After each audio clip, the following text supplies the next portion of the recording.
Hi everybody, this is Chris here, also known as Aster or AsterDW on Twitch. I want to talk to you today about a utility I've made for capturing your Discord voice chat onto your live streaming environment. I've started off with wanting to capture who's in my voice chat with me while I'm on stream, but I found that once I did that, I could no longer use the Discord desktop application because as soon as I got any messages or chats that I needed to respond to, the section of the screen that I was capturing for voice chat went away. Didn't really work out too well for showing off to my viewers.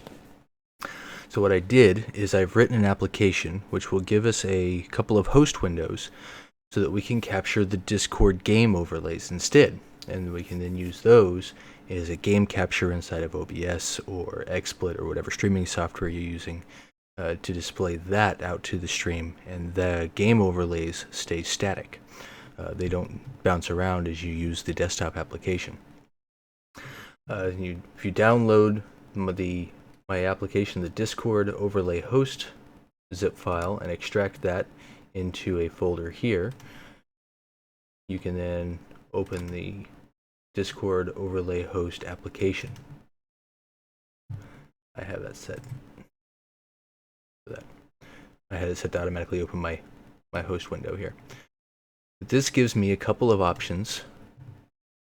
I can show the host manager on startup. I can automatically close the host manager when all of my related windows have closed, so I'm not sitting down here in the system tray in the background forever. And then you have the two options to auto-launch the OpenGL host or the DirectX host. If your system supports DirectX 11, I would recommend using that one. However, the OpenGL host is available as well. So once you have opened up one of the host windows, we'll do that. You can then go into Discord under User Settings Games and select Add It and hit the drop down. And here we can select our Discord overlay host DirectX window. Don't select the host manager because that won't work. Once you've selected that and we've added that in, we can then check to tell Discord that we want to put the overlay onto our host window. I'll hit done and we come back here. And now we've drawn in our overlay. Best part is now the overlay is here. I can continue to use the desktop application and my overlay remains the same way as it was before as I move around throughout here. So once we have the host windows running, we can then open our streaming software, in this case OBS, and that gives me my starting soon screen. And we can go over here and we can click add as a game capture. And we will call this one Discord DX. We'll select our window here, the Discord overlay host DirectX. We can allow transparency. I don't need the capture cursor. And tell it to capture the third-party overlays, so that it'll actually pick that up. We can hit OK. And now we've got our overlay here that we can trim down. I usually capture this here section here so that I can have it on my stream. But we do have another option where we could, say, put this on the right-hand side with the DirectX host window and minimize our overlay, and that gives us just our list of members in the voice chat on the right side. So now we can add a crop in OBS, and we've got quite a bit of space to work with here, so maybe we'll trim this here down a bit.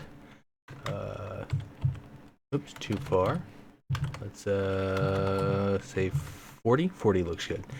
And we can also come up from the bottom just in case we need to ever open up the full window. We won't show that. Close that, and we'll move that over here. And there we go. And like I said, I render the backdrop here as a mostly transparent surface so that it's see-through in the streaming software. That's about it. That gives us static overlay we can use. Now, like I said, with the DirectX host, we actually have full control of the overlay. We can move it around, we can mute, we could leave, we disconnect from the channels, whatever we want through the host application itself. That's pretty handy. Close that down now. We don't need it. The other option, if for some reason you can't run the DirectX host window, is you can run the OpenGL host window.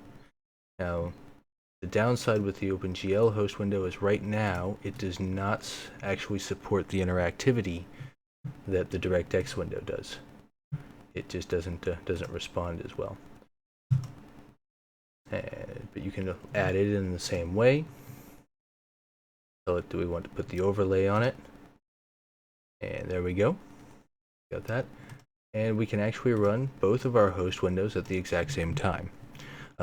Whatever you do within Discord, though, the overlays are always the same between the two hosts. This is just the way Discord's overlay works. Is they're both going to respond in the exact same way to each other. One difference is you can actually move the DirectX one around. And that should take care of that. Close this here down. I've got this set to auto close. And then we go away. And my system tray icon has cleared out. Now, one thing I do want to show with the system tray is you don't have to actually run or open the hosts from the host manager.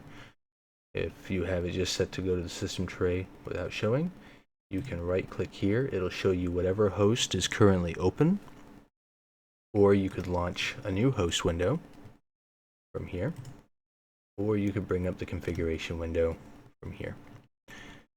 And that's about it. Let me know what you guys think, or if you have any questions with it, and you can post those into the comments below. But happy streaming, guys.